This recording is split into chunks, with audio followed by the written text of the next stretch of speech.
En mettant à la retraite des milliers de fonctionnaires et en assainissant le fichier de la fonction publique, le gouvernement guinéen envisage de libérer 12 000 places d'ici la fin de l'année 2021. L'annonce a été faite lundi le ministre de la fonction publique et du travail Julien Yombono qui assure que les opérations en cours permettront à son département d'organiser des concours pour recruter des nouveaux fonctionnaires dans l'administration guinéenne. Extrait. Envoyer des gens à la retraite, c'est prévu dans la loi L 027 de 2019 portant statut général des agents de l'État.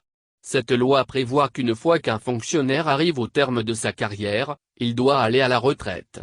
Donc pour nous c'est une opération de gestion ordinaire des ressources humaines.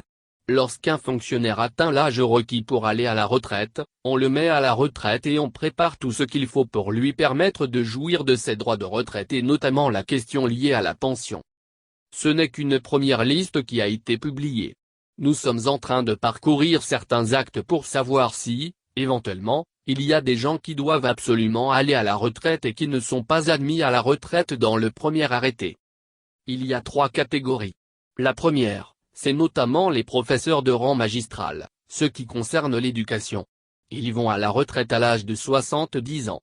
La deuxième, il s'agit des agents de la hiérarchie qui lorsqu'ils atteignent l'âge de 65 ans, vont aller à la retraite. Nous avons les agents de l'État qui relèvent de hiérarchie B et C et des contractuels permanents. Ces derniers vont à la retraite à 60 ans. Il faut extirper du fichier de la fonction publique des agents qui sont indûment payés. Il y a des gens qui y figurent alors qu'ils sont décédés depuis plusieurs années. Il y en a aussi qui continuent de percevoir leur salaire à la fonction publique, mais ils travaillent en même temps dans le privé ou les organismes internationaux. D'autres sont listés mais ne sont pas en Guinée depuis des années alors que leur salaire continue d'être versé. Pour le moment, personne ne peut dire combien ils seront d'ici le 31 décembre à travers ces premières opérations. Mais mon objectif, c'est 12 000, même si c'est limité. Car ça peut être 20 000 mais moi, je mise sur 12 000.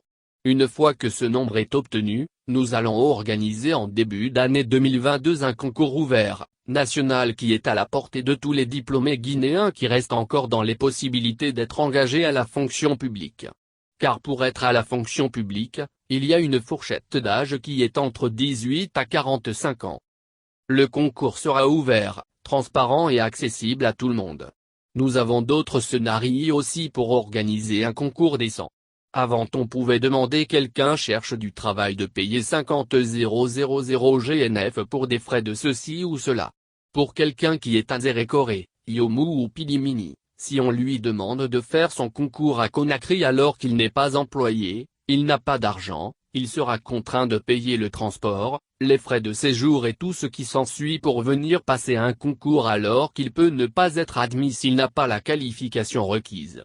Vraiment, ce n'est pas commode, nous allons réfléchir à une stratégie adéquate pour permettre aux gens de dépenser moins, peut-être en postulant à distance, en ligne '.